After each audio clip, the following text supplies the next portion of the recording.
Here are 3 sentences, and each one is missing a word. All 3 words mean fully grown or no longer a child, but they are used in different ways. But only one word is correct for each sentence. Let's go through them and find out why. We'll follow a short story about Mia to see each word in action. There was a sign at the movie theater door, and it used the word only to describe who was allowed inside. The word only signals a rule, a restriction. This kind of rule is usually about someone reaching the legal age. This word is formal and official, common in legal, medical, and other official language. The word is adult. The sign said, "This movie is for adults only." Mia's mom compared her little brother's behavior directly to a little kid. When something is compared directly to a little kid, it usually means the opposite, not childish.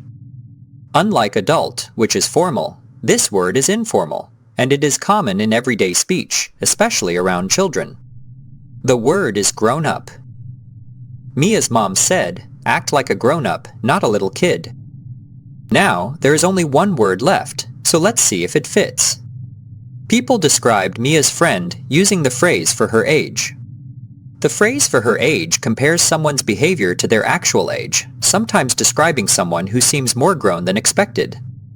This word can describe any living thing that is fully grown, but for people, it means reaching the best stage of life, and the line between being a teenager and being an adult is not always clear with this word. The word is mature. Everyone agreed that Mia's friend was mature for her age. Let's review these 3 words. Adult describes someone who has reached the legal age. It is formal and official. Grown-up is informal, and it is the opposite of childish.